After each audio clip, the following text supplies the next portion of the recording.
Well, hello, everybody. Good afternoon in Doha time.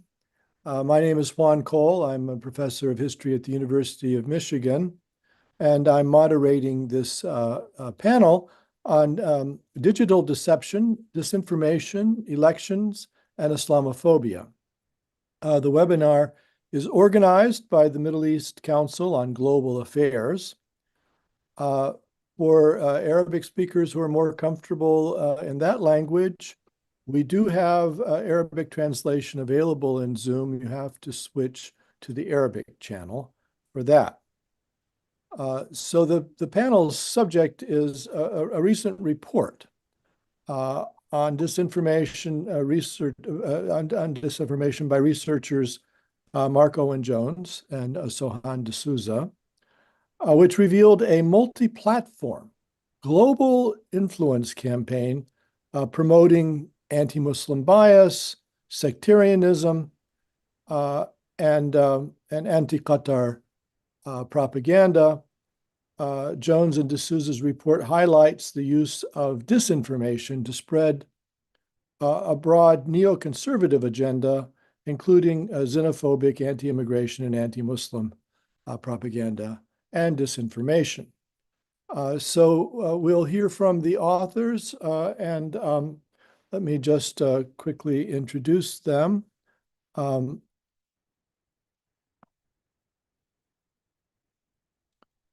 Mark Owen Jones is a non-resident fellow at the Middle East Council on Global Affairs and one of the co-authors of the Qatar Plot. He's also an incoming associate professor of media analytics at Northwestern University in Qatar, where he specializes in research and teaching on disinformation and digital authoritarianism and political repression, on which he has a recent big book and also has applied his research to concrete situations such as that in Bahrain. We are joined, honored to be joined by Professor Sahar Aziz, a professor of law at Rutgers University, and of law, and she's the Chancellor's Social Justice Scholar there. She's the founding director of the Center for Security, Race, and Rights. Her research explores the intersection of national security, race, religion, and civil rights. And her big book on the subject is The Racial Muslim, When Racism Quashes Religious Freedom, and you won't look at the world the same after you read it.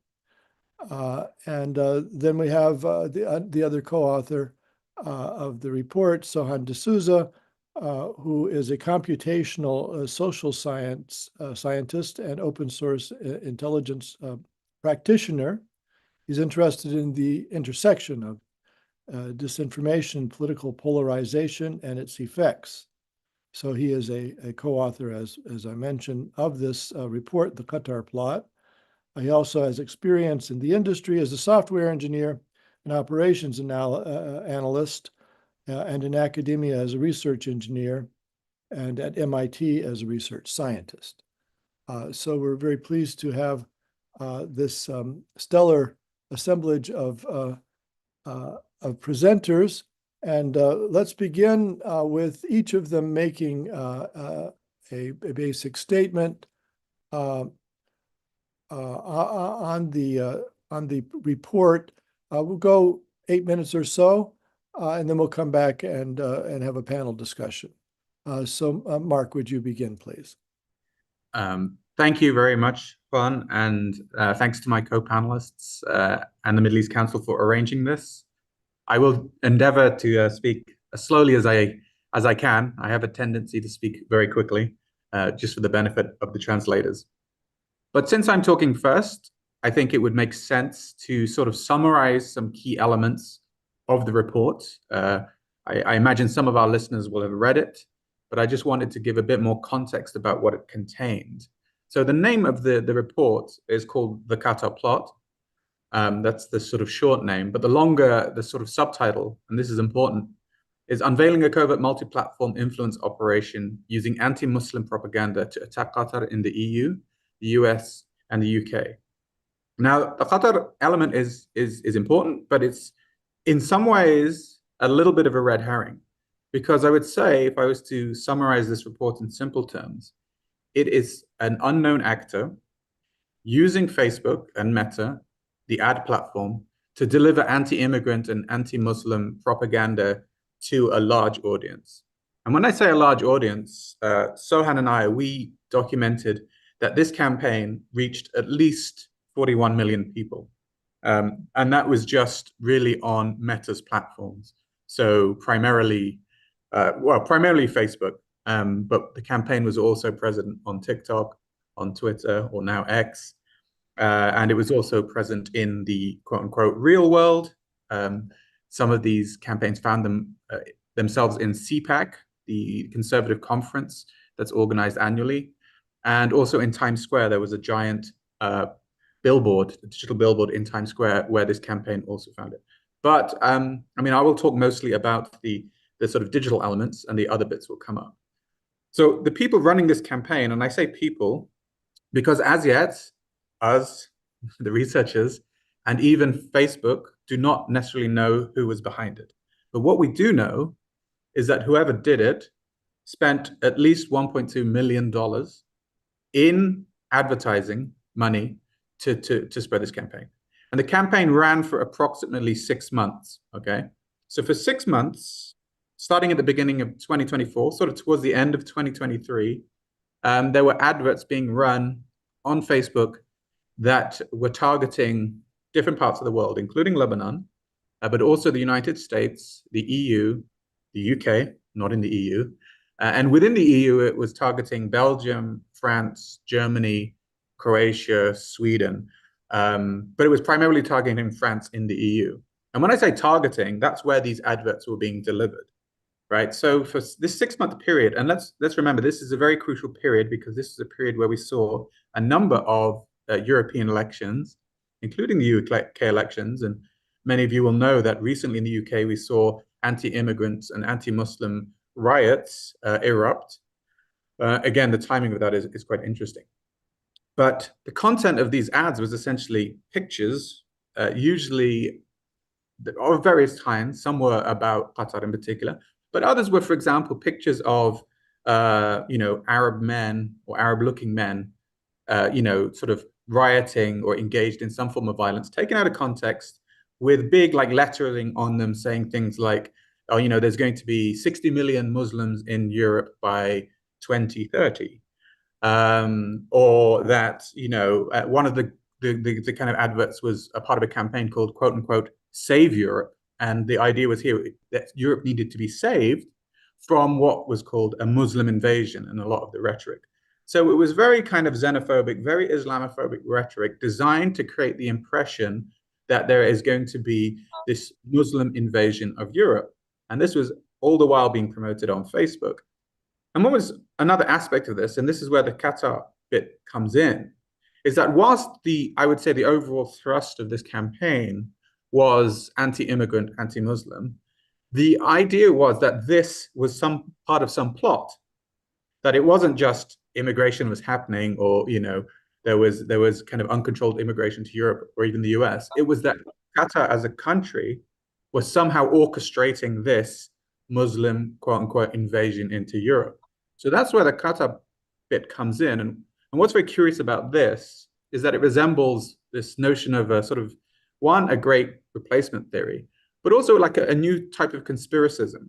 As many people who study conspiracy theories know, often a conspiracy theory will have some sort of, global elite or cabal at the top of it. Frequently, for example, in anti-Semitic conspiracy theories, there's this idea that George Soros is funding a lot of these organizations that are designed to, sort of, I don't know, promote some sort of new world order. Whereas in this particular conspiracy, it's not about George Soros. It's actually about Qatar. Qatar is the George Soros of this conspiracy theory. And that's an important part to know. It was resembling a conspiracy theory that was essentially saying that Europe is under threat due to uncontrolled Muslim immigration. And along that, the text of the adverts was that Muslims were violent and that they didn't understand European values.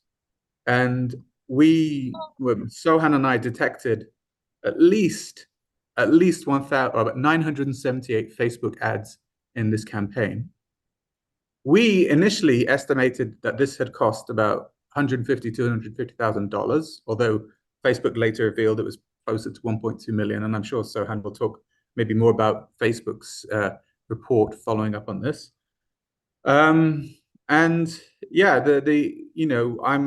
got like another minute left, but I just wanted to sort of say that the nature of the campaign was just really curious because the techniques being used to manipulate Facebook's algorithm were, quote, yeah, they were sophisticated for Facebook. Facebook didn't necessarily know how to deal with them.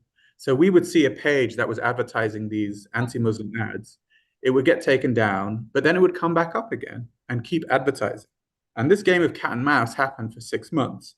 So I want to end my sort of opening contribution by saying what this campaign shows is that, one, an unknown actor can spend over $1 million on Facebook to have hate speech advertised through Facebook. Now, Facebook don't even know who that person is, and that content can reach millions and millions of people, and that Facebook's technical algorithms aren't efficient in actually combating that. So what we have essentially is a huge problem because in very few other contexts with the traditional media, would anyone be allowed to take out this volume of hate speech in terms of advertising without the platform or medium who it's being advertised on knowing client, right? So it's a really, really big vulnerability and a really significant aspect of this. The fact it was leading up to what we saw as violence in the UK is another really problematic element to this campaign. And I'll leave it there for now. Thank you. Thank you so much, Mark, both for the concision and the insightful character of your remarks. Thank you. Before we go on to the next panelist, I just do want to say that I was informed that the audience may submit questions for the panelists, and we will have a question and answer session with them later through the Q&A portal in Zoom. And also in chat, our Middle East Council host has put in the link to the on the internet to the report. So I'd like now to move to Professor Aziz.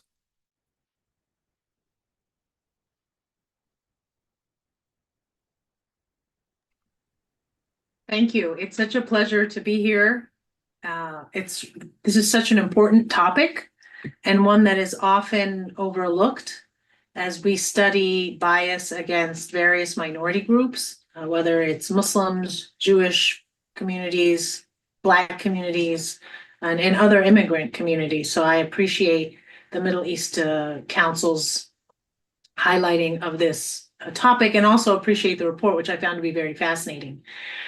What I'm going to use my time for is to provide some context to show how this report actually has been supported by previous reports. And so what we're seeing is a really troubling trend that probably isn't going to go anywhere, unfortunately, unless we do something affirmative as a matter of policy and law in the various countries. So I will use a PowerPoint just because it's a little easier to show the data and the key points. And so bear with me as I share my screen.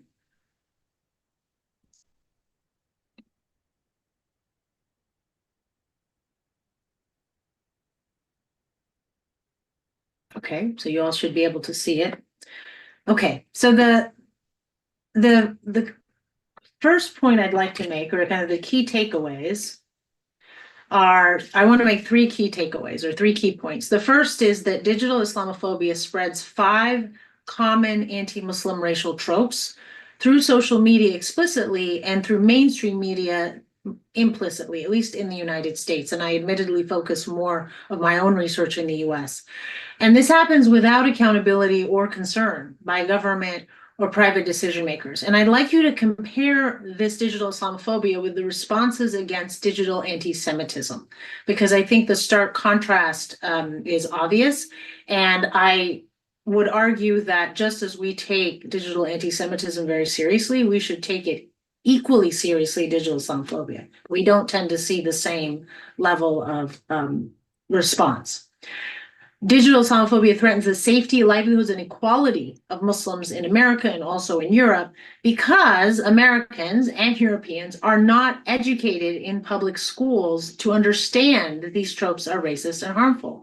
There's a huge education gap. So the public is very vulnerable to being manipulated by these fear tactics. And then finally, foreign governments and American politicians and European politicians as well intentionally stoke hate against Muslims and immigrants because it's an effective strategy politically, whether it's domestically or internationally, for sowing division among the electorate.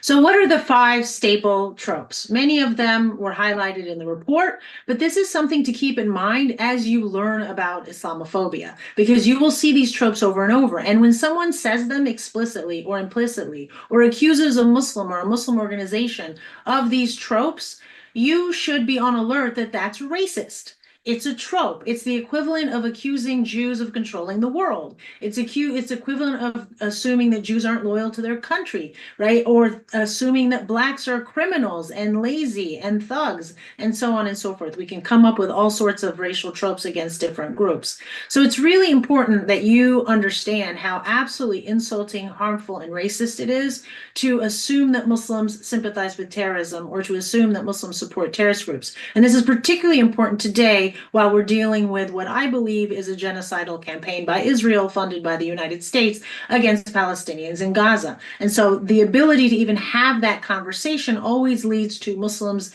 Arabs, Palestinians being accused of supporting a terrorist group.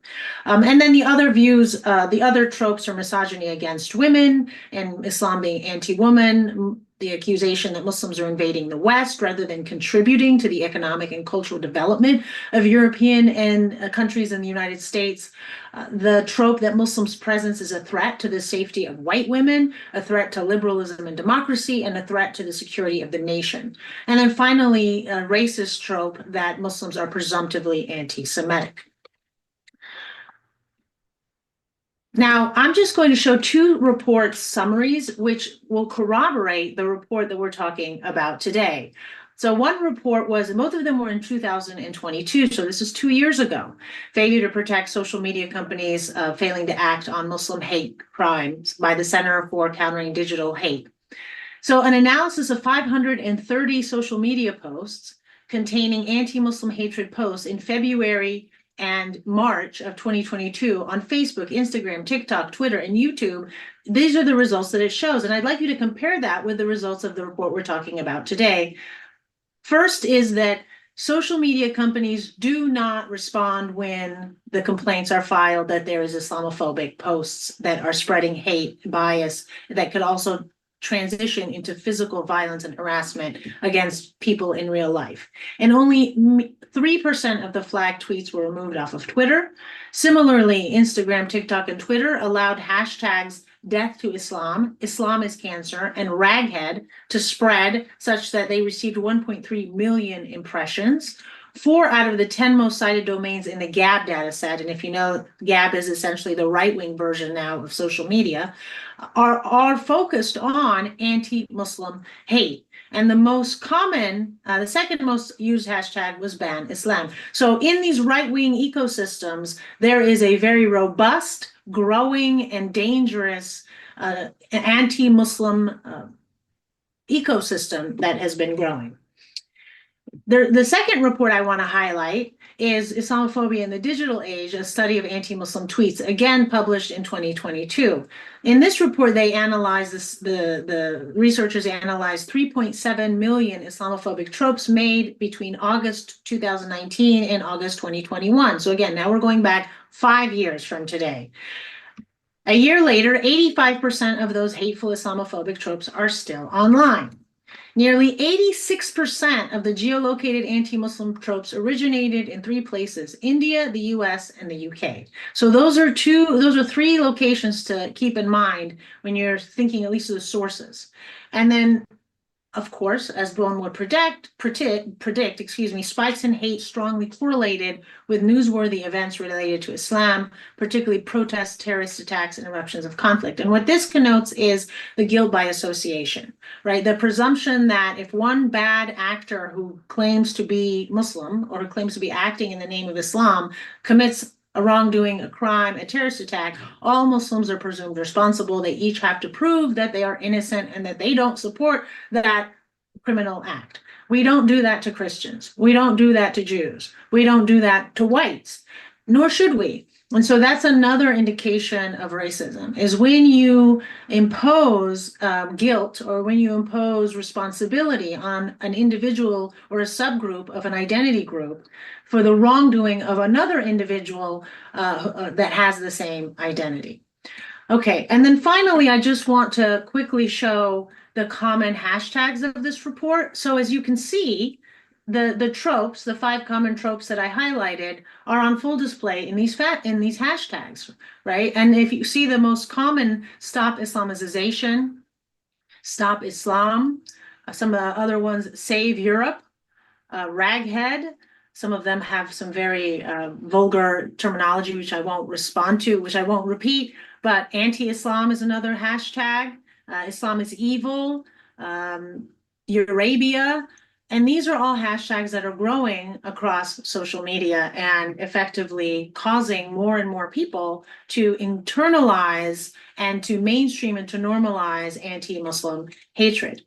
And if you just look at this is just evidence of the common tropes coming to light. So I'm not simply just pontificating or theorizing in the abstract these 5 common Islamophobic tropes. So if you look at both of these reports, and then we can compare that with the report we're talking about today, they here you see it again: association of Islam with terrorism, depiction of Muslim men as perpetrators of sexual violence, the fear that Sharia is going to take over, that Muslims are trying to take over the West, et cetera, et cetera. So you can see that these are very real tropes, and they're circulating widely. Finally, this is my last slide. I just want to highlight, and this really ties back into this report, that foreign governments are actively using Islamophobia in order to wedge divisions within American society and within European society. So I just gave an example of Russia. There was an indictment that was brought down by the Mueller investigation in the US in 2016 that shows $1.2 million spent every month, right? And included in the agenda was Islamophobia. And for example, here's one tweet that was intended to sabotage Hillary Clinton and support Donald Trump. I think Sharia law will be a powerful new direction of Putin, and support Hillary Save American Muslims rally included in the sign above. So as you can see, and of course you have Trump and you have politicians in the US that do exactly the same thing. So I will just tell you to read 2 things. The first is Global Islamophobia and the Rise of Populism, which is a new book that just came out, co-edited book by me and John Esposito, and to stay tuned for Punished for Participating, which will be coming out by the Center for Security, Race, and Rights in 2025, which will talk about the way in which politicians use Islamophobia to produce anti-Muslim hate in real life. Okay, I have used up my time. Thank you very much for listening, and I look forward to your comments, and I look forward to hearing Sohan's comments as well. Thank you. Thank you, Professor Aziz. Sohan D'Souza, please. Thank you, Juan. Thank you all for having me. And thank you, Mark, for the excellent overview of the Qatar plot report. I want to add some context to that. It's actually paradoxical that we rail into Facebook mostly. I guess it's appropriate in a sense, because it was one of the places where, as far as we can tell, though, immense reach was available, and thanks in part to the powerful targeting features and algorithms of Facebook. The campaign was also, the operation was also active on On X quite significantly. They also attempted to vandalize Wikidata and Wikipedia pages. They successfully did so, actually, and stayed up for quite a while. Assets are actually still active on X, on Telegram, on TikTok, and on YouTube at last check, at the time the Meta adversarial threat report was published. And there was also a change.org, which was a petition, which was also taken down eventually. But yeah, on the other platforms, apart from Facebook, X, and change.org and Wikimedia, assets are still up. According to Meta's threat report, there was also Instagram presence, although Instagram is famously opaque, so we weren't able to find that at the time. All the same, the spend is very concerning, that we don't know who is behind it. The individuals we were able to identify, namely the Vietnam-based proxy for at least the Facebook part of the operation, as far as we can tell, is not talking or is deflecting. And other individuals we were able to identify as involved, at least in the IRL applications of the operation, are not talking either. That is very concerning. Someone is able to shunt $1.2 million through some content farm in Vietnam. Banks and accounts and cards must have been involved at some point, and we still don't know who it is. We were able to connect the assets across different campaigns using the art and science of open source intelligence. Burner, there were various burner and hacked assets as well, involved in at least the Facebook part of the campaign, and possibly even the Twitter X part of it as well, including at least one hacked page that was apparently being prepared for being a public-facing page. Although most hacked assets were used for sponsoring ads. There were also networks of inauthentic engagement boosters on both Facebook and Twitter X. There were also some sophisticated and seemingly novel techniques used to evade countermeasures on many of the platforms, cycling ad collections and those aforementioned burner and boilerplate accounts on Facebook. And pages on Facebook. One of the proxies was actually advertising on Facebook that they were able to bring back Facebook pages that had been suspended, and proved it by actually bringing back Facebook pages that had been suspended in this campaign, in this operation. There were also distraction and coordination tactics used on Wikimedia, and specialized ad running and engagement booster accounts on Twitter X. Those are all detailed in the report. But yeah, these were interesting and some very novel techniques as well. There was quite a bit of use of AI, not intended to look realistic, but all the same to produce propagandistic images of Big Ben bowing down to what I guess a caricature of a Qatari person. There was at least one incident of AI narration of a video, the voiceover for video, and at least one cheap fake of a fake audio track overlaid on a Sheikh Moza bint Nasser speech. And yeah, somehow all of this was organized, and we still don't know who exactly is behind this, who are the masterminds. We're looking at multiple messaging vectors, full spread across different platforms, portraying Qatar as a security and espionage threat, making it somehow responsible for Islamization of Europe, very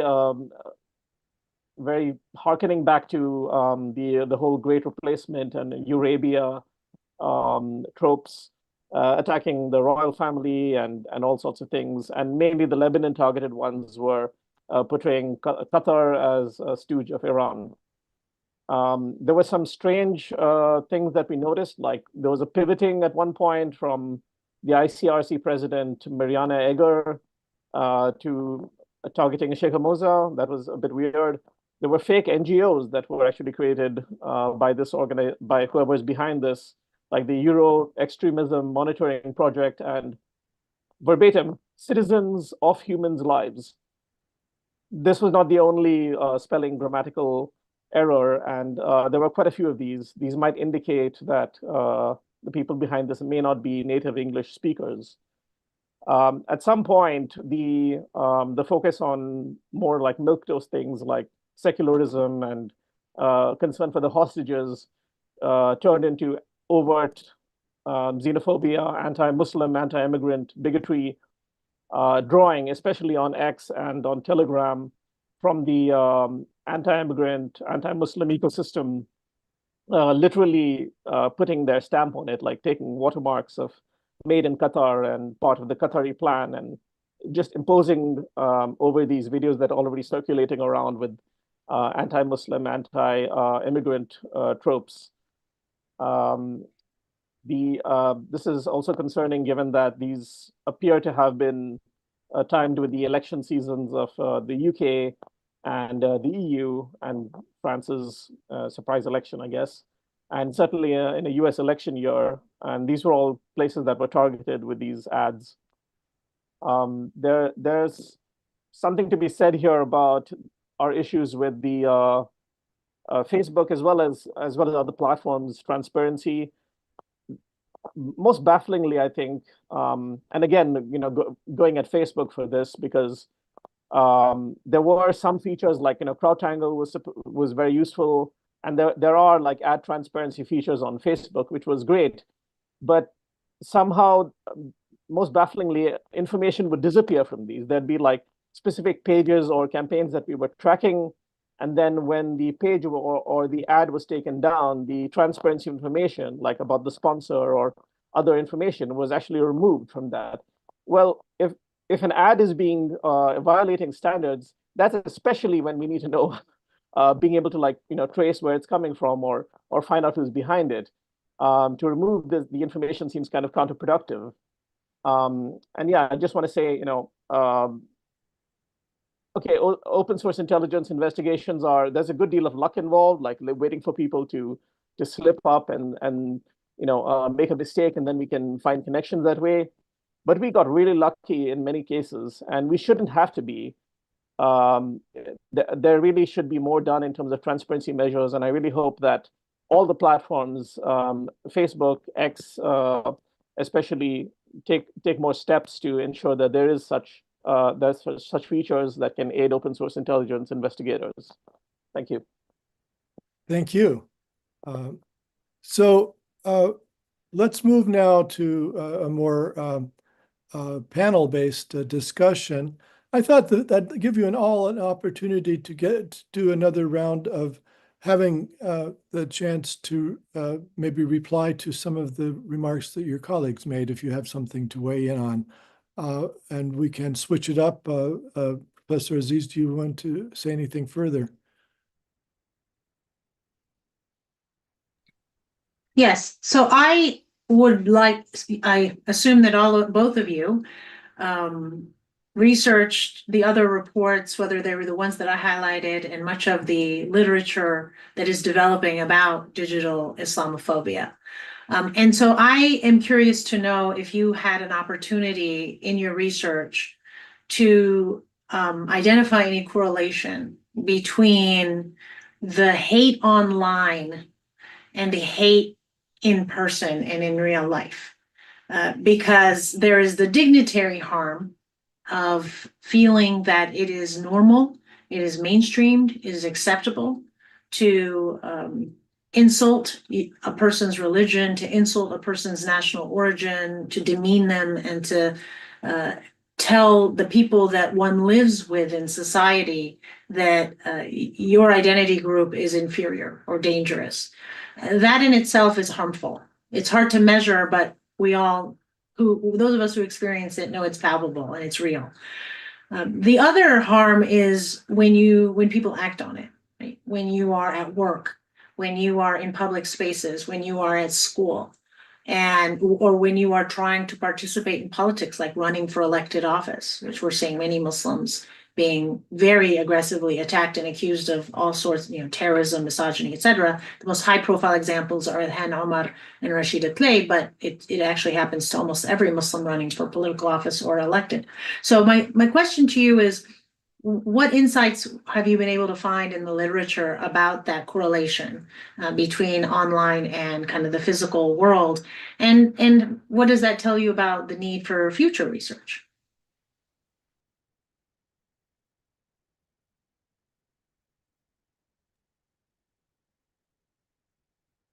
Mark, you want to? Yeah, sure. Yeah, I mean, firstly, thanks again for the question. Yeah. I mean, I've worked on Islamophobia in some form for a while, or forms of hate speech. And of course, the reports you mentioned are vital reading. I mean, just as a caveat, the report that we wrote is a very specific documentation of an influence campaign. And the questions you're asking are so important. Again, it's the relationship between what happens offline, online and offline. Although one of the things I will say is that I also think people like to, that's a hard question to answer. And some people like to dismiss what happens online because they sort of try and suggest it doesn't have real world impact. And I think, if we actually look at the reality, if you look at, for example, the adverts that we saw, Sohan and I, we downloaded, for example, a bunch of comments that were replies to some of these Islamophobic ads. And because we're interested in analyzing how do people react to this content? Because you're sort of seeing it in the wild, right? You're sort of seeing if there are people reacting to this. And it does promote the level of antagonism and sort of racist and Islamophobic comments as well, right? So when people are exposed to content, they are actually reacting to it at their keyboard.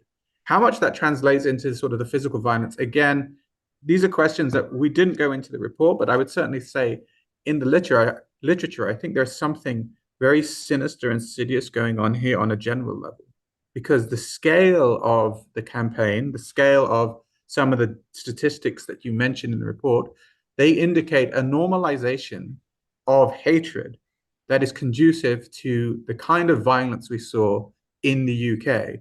Once people start to operate in an atmosphere or a climate that they think is permissive in terms of saying or doing things, but saying first, then doing things, that's really dangerous, right? So this kind of hate speech, the proliferation of it, allows for the dehumanization. And then dehumanization, as we know, often comes before we see this real world violence. And what this report shows, in addition to those other ones, is not only is the scale of this huge, but people are profiting off it. And I just wanted to add another point. This is, as you've said, not happening in a vacuum. But I think the past year, we've obviously seen anti-Semitism increase. We've seen Islamophobia increase. But also, as you noted, it does not get the same amount of attention. And I think this is the same and true of campaigns as like the one we documented.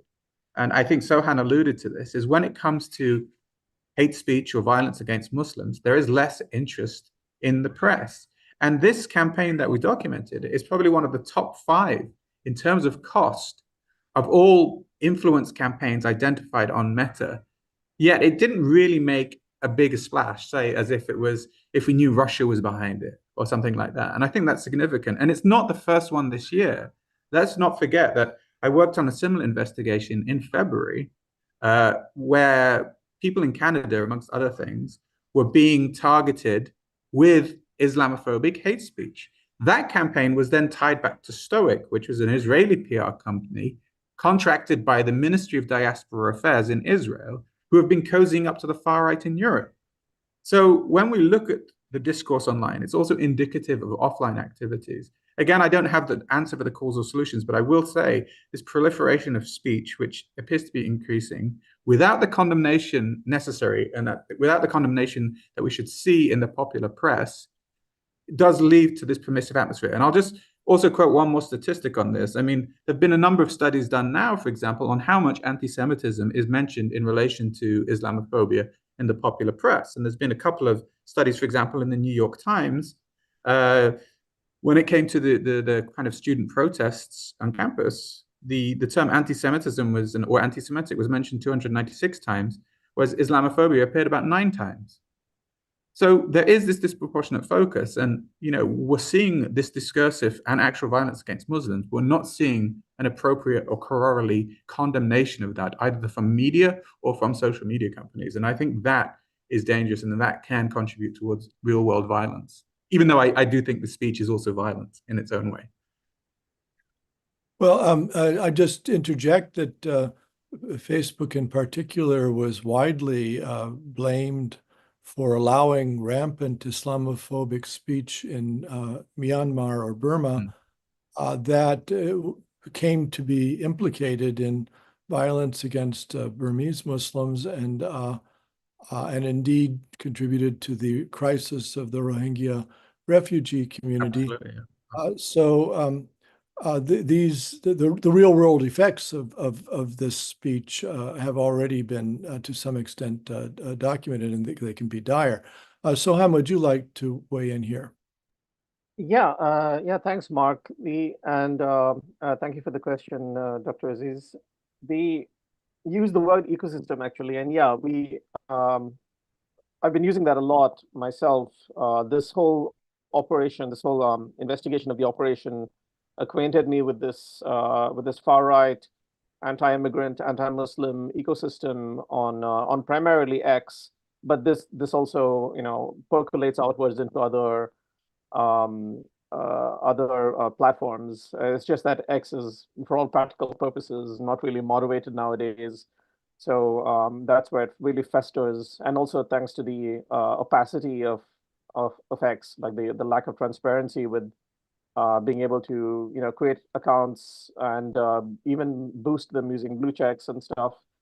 And yeah, as I mentioned, some of the campaigns in this operation used a lot of the anti-immigrant, anti-Muslim tropes and even the language, like cultural enricher and things like that, from the euphemisms that were used by this ecosystem, and actually the videos and images are just re-watermarked.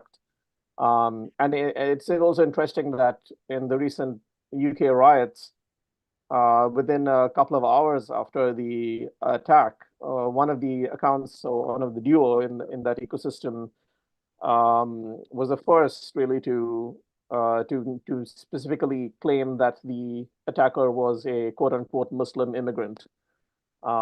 Within barely a couple of hours, that full fake profile came later, about 3 hours after that. And yeah, also it was one of the first to also boost a troll post made by what appeared to be a Hindu Sikh nationalist, anti-Muslim bigot, a troll post claiming it as a victory for Islam and things like that.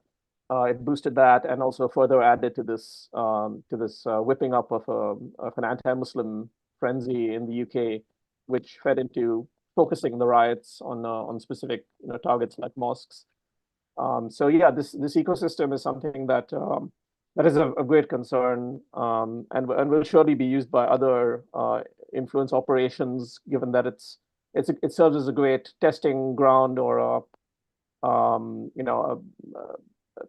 doing A/B testing basically for these influence operations on what's the most effective anti-Muslim propaganda. Can I just add one other thing that I think is important? Because the timing of our discussion is unique. We are currently in the United States in particular. I can't speak as much to the experiences across the different European countries, which are very diverse. But right now, what we're witnessing is a heightened sensitivity, a heightened scrutiny, and a heightened opposition to anti-Semitism, which I believe is a good thing. However, and so in that regard, it is setting a gold standard. In the way in which I have observed the sensitivity and the attention to anti-Semitism has, to me, convinced me just how completely lacking there is of any effort or policy or practice or laws to combat Islamophobia. And I think that this is the time for us to use that as a gold standard. But at the same time, we're struggling, at least in the US, with wrestling with free speech and the freedom to assemble and the freedom to protest. And some people, unfortunately, are weaponizing anti-Semitism in order to quash those rights within the United States. But even if the motives are good faith, meaning we really want to protect Jews, there is not the same sensitivity to Muslim students, to Palestinian students, to Muslim faculty, to Palestinian faculty, Arab faculty. And I'm using, higher education because that is right now kind of the ground zero for these issues.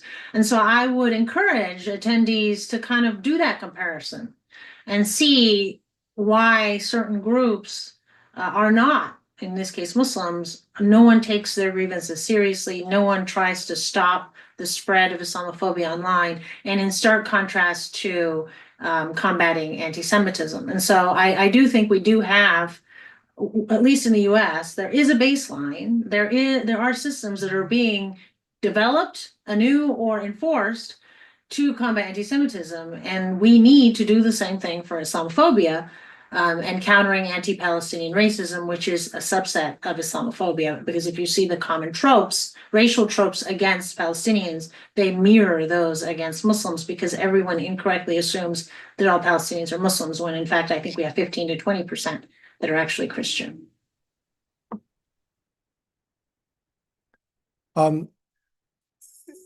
There's I don't want to get ahead of myself, but there's already a question in the queue that we'll come to later. But some people are demanding transparency of us.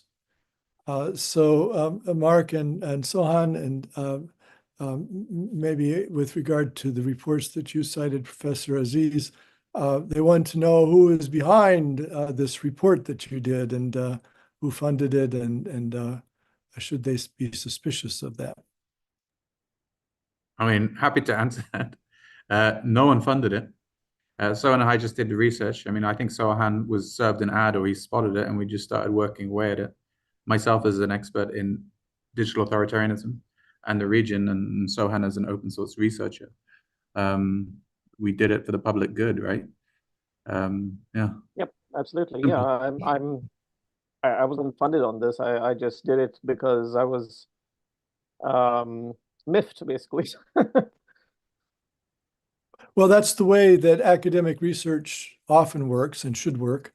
But I wanted to clear the air on this in this regard. Well, let me state, I learned of this report when I was invited to comment on it, and found it to be a very interesting set of conclusions and analysis. The reports I cited were reports that I found in my research.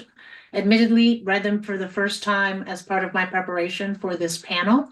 I do not have any connection with the authors of those reports, and the other thing which I find really fascinating is every time I do my work on countering Islamophobia, which is my research and what I do for a living as a law professor, I do get questioned whether I'm getting funds from the government of X or Y or foreign governments, which I don't, but I do want to ask, do you ask that question of every researcher? Do you ask that question of white male American researchers? Do you ask it of white female American researchers, of Christian American researchers, of Jewish American researchers? If you do, then fine, that's a fair question. But if you're only asking it of people who have immigrant backgrounds, or who are from the global north or the global south, or who are Black, then perhaps you should ask yourself whether you have internalized some of these biased racist tropes.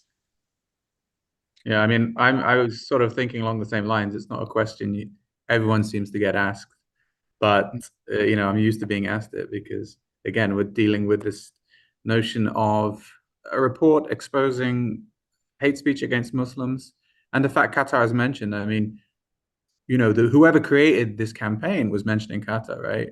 The question should be about who the hell is behind this campaign. It's $1.2 million spent, and we get asked about the question. It's quite funny, but yeah, I think it's I think it's just a question that is par for the course in the nature of the work we do, and it can be indicative of the kind of prejudices that you get exposed to, particularly working as I do in Qatar, in the global south. But yeah, often, and I see it with journalists sometimes, they will ask questions of people that they wouldn't necessarily ask someone else, right? So when in the world of disinformation, and I still think this is relevant, if I was an American researcher researching a Russian disinformation campaign attacking Russia, I wouldn't get asked, does my position as an American professor compromise my integrity? But if I was doing like a research on about people attacking Qatar, which happened in 2016, living here, I would get asked if I'm being paid or sponsored, right? So there is this huge bias, and it's it's based on racism or embedded prejudice. But it's just something that you have to answer, unfortunately. And I think it's good that Saha, you added that addendum, because it's just unfortunate we have to deal with that, really. When the real issue is who the hell pays 1.2 million to spread hate speech. Yes. Yeah, and then people are always bringing up about Qatar, that it's involved in these negotiations with Hamas, and then that's used to tag it as pro-Hamas or supporting Hamas or so forth. And I just would like to put it out there that these tropes are extremely unfair. The Obama administration went to Qatar in 2014 and asked it, diplomatically put pressure on it to be a conduit for negotiations with Hamas, because the United States has declared Hamas a terrorist organization for perhaps understandable reasons, and but therefore its diplomats can't talk to it directly. It needs an intermediary. And Qatar has often been reluctant about this role, and publicly so. And it was revealed in the Israeli press that in 2018, Qatar's government had come to the end of their rope with Hamas's irresponsibility and obstreperousness, and was going to relinquish the role. And Netanyahu, the Prime Minister of Israel, Benjamin Netanyahu, sent the head of Mossad to Qatar to plead with them not to give up the role. And part of the agreement was that Qatar and Egypt provided funds for Gaza, because Israel had put Gaza under an economic blockade, and there was danger of people starving to death if nothing was done. And so Qatar and Egypt provided funds for Gaza, not for Hamas in particular. But these funds were actually deposited in Israeli bank accounts. And it was the government of Netanyahu that moved the funds to Gaza. So if anybody was funding Hamas in that way, it was Netanyahu himself and not Qatar. But I think, if the international community wants Qatar to play this role of intermediary, it's extremely unfair then to attempt to tag it as somehow supportive of Hamas, for which there is no evidence at all. So I just wanted to.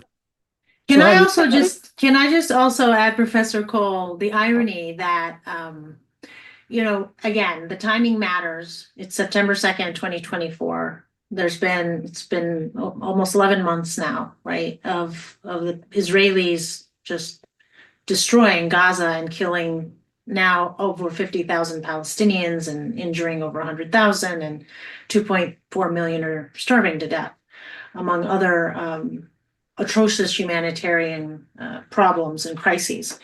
And yet, when we engage in a debate, a political debate that criticizes Israel, the Israeli military, the US government, the US military, Congress, and criticize it or analyze it, agree, disagree, but especially if you disagree, you are accused of being anti-Semitic.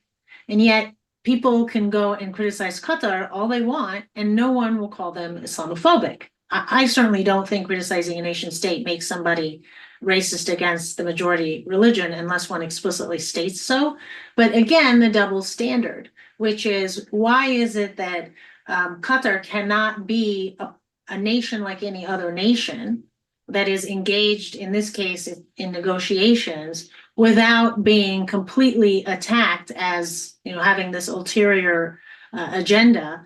And yet, if somebody criticizes Israel, that you can't do that, right? And so I think we just need to be cognizant again against these double standards. Is criticize Israel all you want, criticize Qatar all you want. The way you do it matters, right?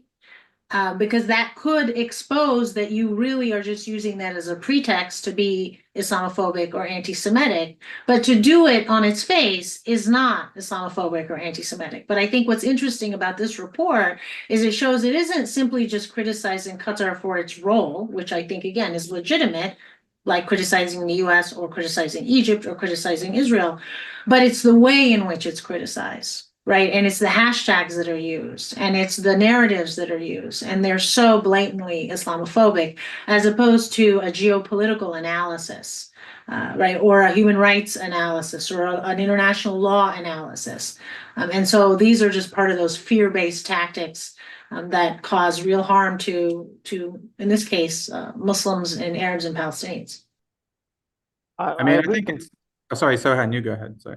Yeah, I just want to say, yeah, I agree. With nuance, criticize any government or administration or faction, the tenets of any religion, really, if you'd like. But the thing is, if you're with the participation or the negligence of platforms, inauthentically yanking everyone's cranks, that's really fraudulent, and we should expect better. And there are some cases, without violating anyone's freedom of expression, we'd be able to legislate better as well.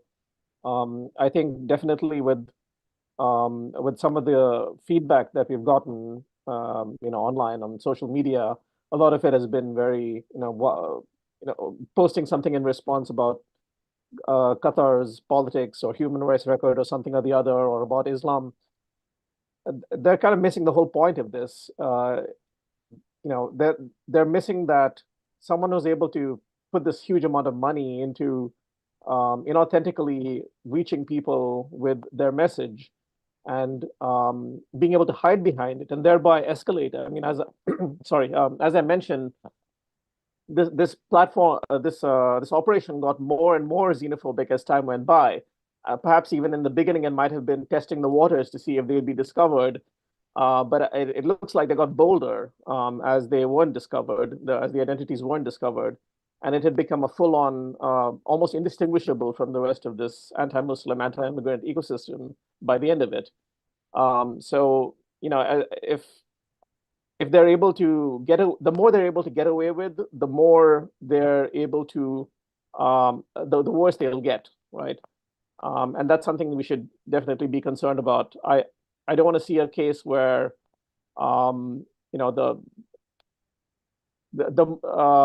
as long as they're able to hide their identities, right? As long as the transparency is not available to discover who these people are, and the cooperation of the platforms doesn't come in, then they're just going to get bolder and bolder with more and more, especially if they hire proxies as well to do this. And there's a further layer of deniability. Then yeah, the situation will just get worse and worse in terms of the messaging. Yeah, and I'd like to observe that in the light of these good comments from our panelists, that it is not merely an issue of Islamophobia, because, and I think any Sikh group that got involved in these kinds of campaigns should have their heads examined, because in the United States, at least, anti-Muslim sentiment and irrational hatred of Muslims very frequently spills over onto other ethnic groups. So Americans can't distinguish between Sikhs and Muslims for the most part. And they have this odd idea that since Sikh males often wear turbans, that Muslims must wear turbans, and therefore they attack Sikhs.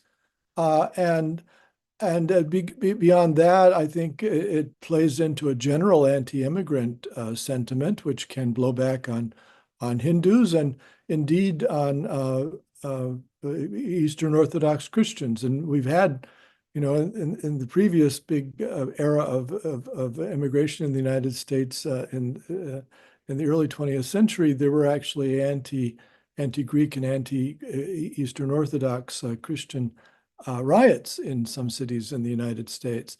So, getting people used to the idea that it's all right to single out an ethnic group, and especially one that's tagged as immigrant, although many American and European Muslims are second, third, fourth generation. And people can convert. I'm sorry? And people can always convert to Islam. Yeah, and there are converts.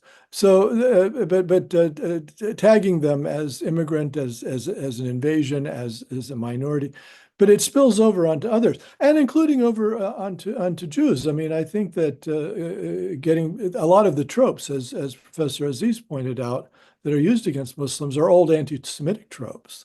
And sort of promoting that way of thinking can't possibly be good for the Jewish minority. But one last question I'd sort of broach to you all is, some of these, you weren't able to find out who was behind this. It almost certainly was not the Vietnamese government, although one of the actors was based there. But there is a lot of conflict inside the Muslim world over issues in political Islam. Of course, the government of Egypt has crushed the Muslim Brotherhood and overthrew an elected Muslim Brotherhood government. Qatar itself was the target of a boycott by 4 nations. To what extent are these internal conflicts possibly spilling over onto Europe and the United States, so that there is promotion of Islamophobia sometimes by Muslim majority countries? I can, Oh, I mean, go ahead, Mark. okay, thank you. Yeah, I mean, I discussed this in my book somewhat, I mean, especially from 2016. And I think an important parallel here between political Islam and what we saw with this Qatar plot report is sometimes the attempt or the deliberate attempt to conflate things like political Islam with Islam in general, in which case we definitely saw a lot of anti-Muslim rhetoric coming out of countries like the United Arab Emirates, which were basically paying a lot of money to create these kinds of anti-political Islam campaigns across Europe, right? But the upshot of this is that lots of people don't necessarily interpret that as, oh, I'm going to make this subtle distinction between political Islam and Islam. It just gets interpreted as anti-Muslim sentiment. So it does happen.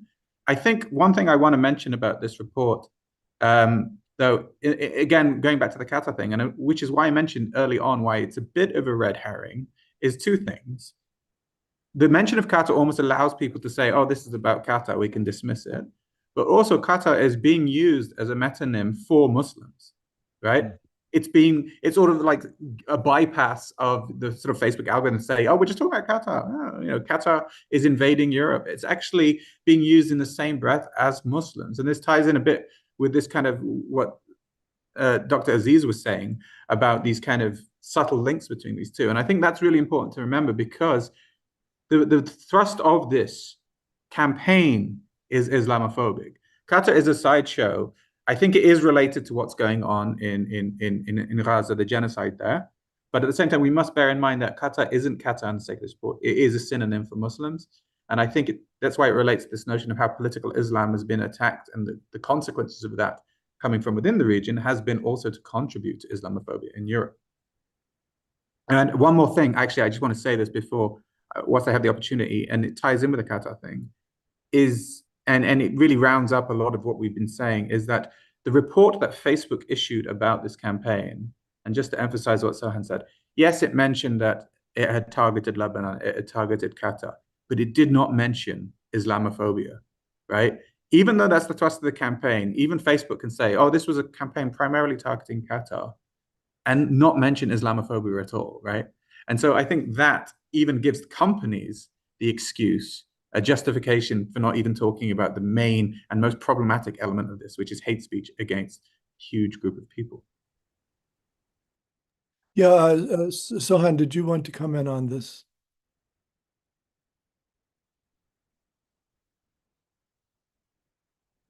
You're muted. Sorry. Yeah.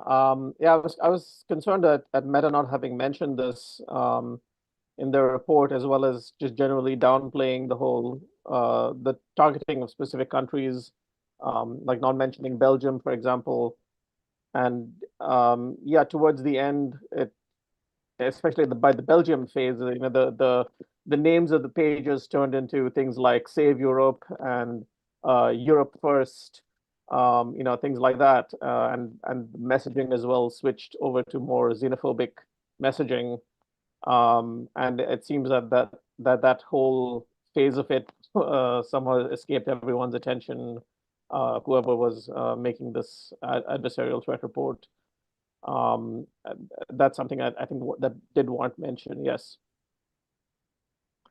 And So I think those of us who have been studying Islamophobia at least since 9/11 have noticed that it's kind of a blank, fill in the blank of your Muslim majority country to use as the pretext for perpetuating the 5 common anti-Muslim racial tropes.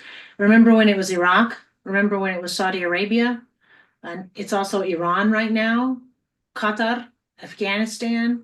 So it's based on geopolitics. It's based on who is the designated foreign state enemy of the United States.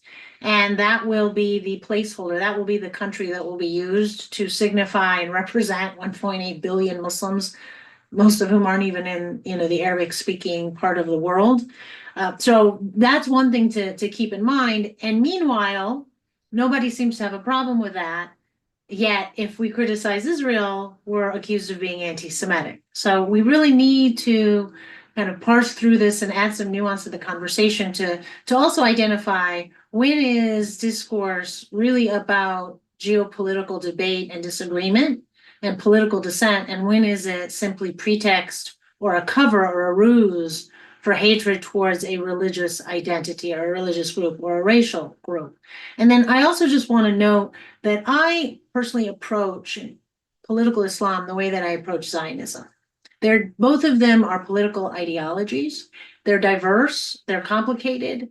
There are people who I would also add evangelical Christians in the US. I mean, they tend to be kind of in the moral majority as a group that will represent them, or family values. But these are 3 kind of political ideologies within the 3 monotheistic faiths that believe that religion should inform law and public policy and public life, and that there should not be a separation between religion and state. And then from there, you understand, you unpack, well, there's a spectrum of Zionists, there's a spectrum of political Islamists, there's a spectrum of what we'll call political Christianists, right?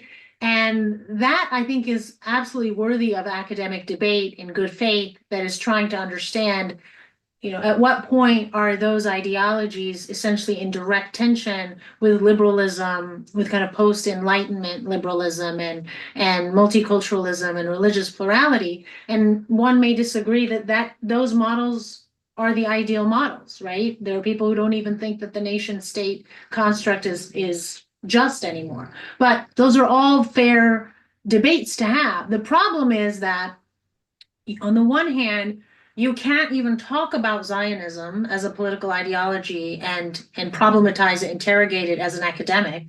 And in contrast, you can assume that all Muslims are the most extreme versions of political Islamists, which are ISIS and Al-Qaeda, right? Those are the most extreme violent forms.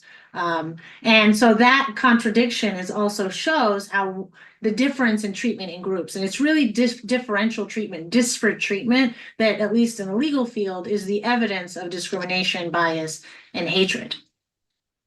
Yeah, I think you want to make sure that, or discern at least, like whether someone is actually genuinely criticizing some tenet of a religion or a state based on their consistency. I mean, if they're looking the other way when it comes to any other religions or states, like for like actions, political actions and political ambitions, and only focusing on one of them, that's really sus.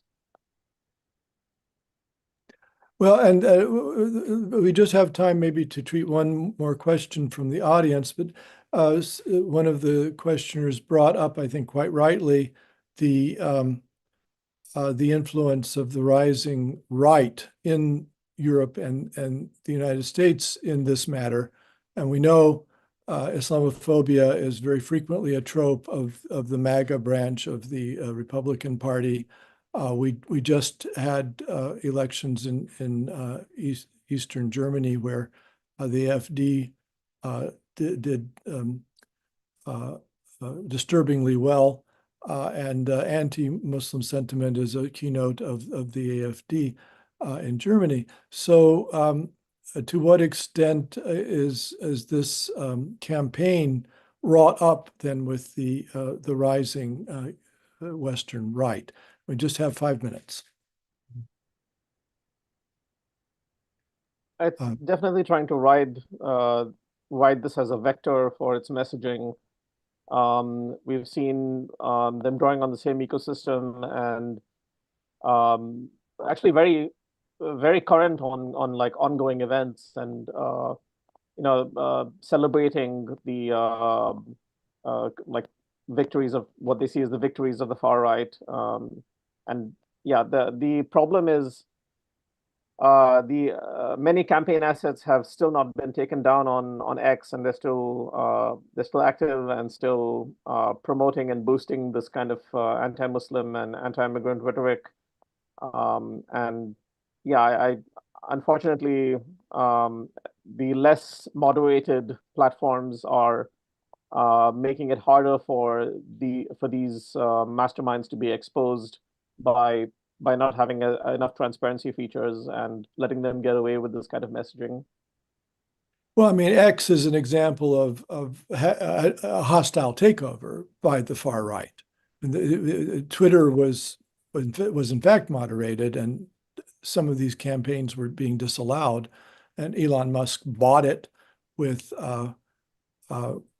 Russian and Saudi partners, I think partly to combat climate change science, but also now Musk has turned it to the amplification of far right and Islamophobic tropes. I mean, he himself is a major purveyor of some of this disinformation. And I think that's just an important point to mention in the context of this, to emphasize rather. And I'm glad we brought Musk in because obviously the report focused a lot on Facebook, but Elon Musk is promoting, as you said, Islamophobia, but he's also personally promoting some of the most prolific Islamophobic accounts that are also fake accounts, right? So, the whole report we documented was an influence operation, someone hiding who they were in order to basically spread a massive anti-Muslim campaign. Now, for example, if you go onto X and you look for the account Europe Invasion with 2 N's, you will find an account with hundreds of thousands of followers, getting millions of engagements, farming engagements, which means it's probably amplified. This is a hacked and hijacked account. No one knows who's behind it, or at least this is not publicly disclosed, but Elon Musk is promoting this account, and he was doing so during the Southport riots, the anti-Muslim riots in the UK, at a time, obviously, when there was this huge violence against immigrants and Muslims in the UK. He was fanning those flames himself directly. So, we need to also not just consider the rise of the far right, but the fact we have these facilitators, the likes of Elon Musk, who are using their platform to not just fan the flames, but to also prevent people from actually being able to tackle this issue of Islamophobia. And again, this goes back to what Facebook did and what they haven't done, which is, one, take these campaigns seriously, and do more about, as Dr. Aziz said, setting a gold standard for tackling Islamophobia. Because right now, it's not just about people not doing enough. It's that people aren't doing enough to stop these very well-known people from actually saying things that in any other context would not be okay to say. It's kind of an absurd state of affairs, to be honest.